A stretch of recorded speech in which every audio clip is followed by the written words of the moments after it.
Welcome back to another episode of Industry Champions, brought to you by Foodies Care and the Daily News Network. I'm Steve Strum, sitting here with Bryce Ocepek from Coldwell Banker Anabasis Realty.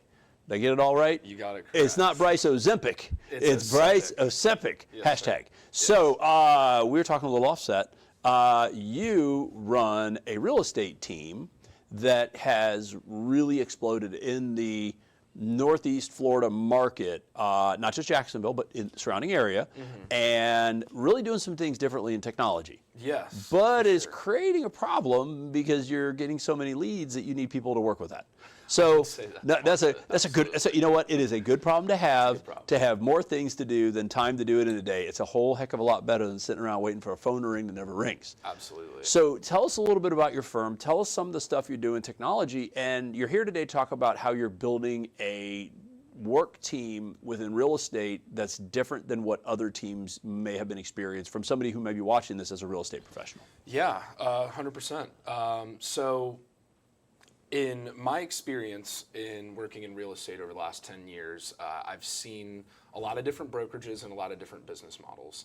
And it's very common to see two sides of the coin in business models. A lot of popularity has grown in recent years of flat fee brokerages or larger, franchise level brokerages that, hey, maybe there's a brand name and there's some tools and some systems that they provide, but there's not real lead generation and structure to provide a career. You got to go out there and hunt and kill yourself.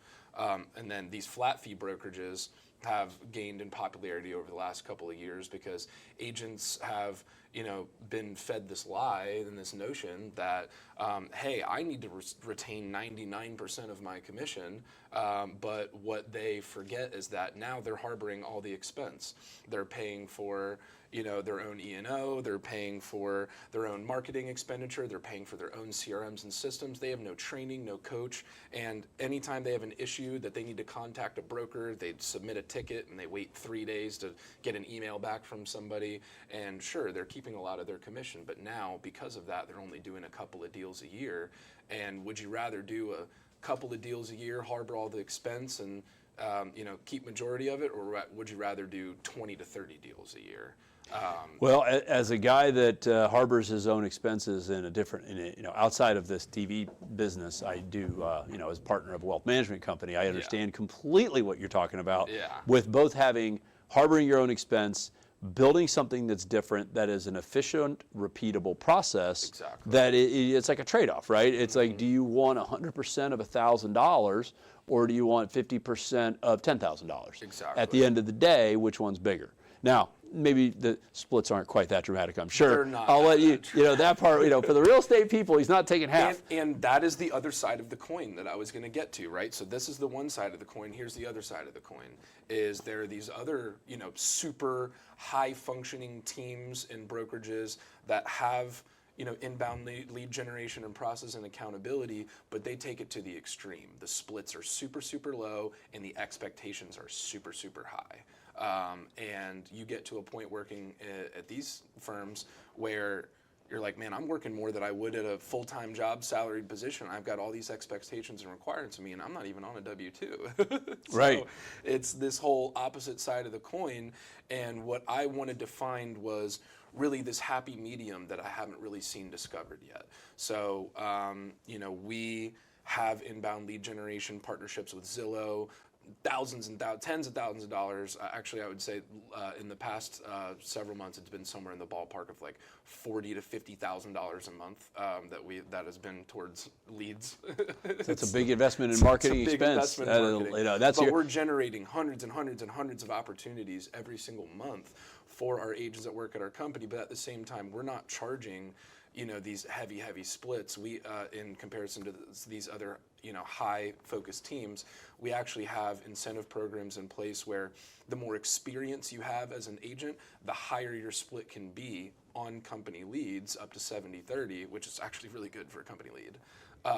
And also you get that dedicated, focused training and mentorship that you really need to be successful, because at the end of the day, agent accountability is important. You don't want to take it to an extreme like some people do, but you still need coaching, mentorship, and accountability, and somebody to nudge you and keep you on track, because this industry can get challenging. Sometimes life gets in the way, and having a brokerage that feels more like a team and a family that really sticks behind you to push you to take things to the next level is what is going to ignite success and create an industry champion. Well, and life definitely has a way of lifing. That is for sure, right? And when people are going through life as a professional, whether it's in the real estate market, the legal profession, doctor, financial advisor, CPA, et cetera, whenever you're in that professional market space, there's always that freedom and flexibility, which is funny because people go, "Don't you make your own calendar?" And I'm like, "I sure do." Yeah. And I was up at 6 a.m. on the calendar that I made myself. Actually, true story. This morning, 6 a.m., working on a project to make sure I was taking care of an expectation of a client, right? And 9 to 5 is saving the world is not 9 to 5. So as the head of this organization, yes, and you're speaking to people now, of course, hey guys, he sells real estate, but really this is more, your focus is on building that team out. Absolutely. Where you're trying to create a dynamic that speaks to the new real estate person who might do well in that very high accountability 40-hour almost W-2 thing, because they just don't have the tools and resources or the knowledge and experience of wisdom, yes, of going through absolutely ups and downs in the real estate market. But then you also speak to that other agent who he or she might have been around for 10 or 15 years, to your point on the, I hate to say the DIY model, but the DIY model where they're eating all those costs. And so you appeal to both sides of the spectrum and everybody in between. Everybody in between. So what's next in your mind? I mean, Northeast Florida, from a real estate perspective, yes, obviously is one of the fastest growing areas in the country. 100%. What do you see in the next 5-ish years in the way that you're building this model, and what that's going to make a difference for your customers that are buying the real estate, but then the team that you're building? Like, what do you see 5 years out looking like?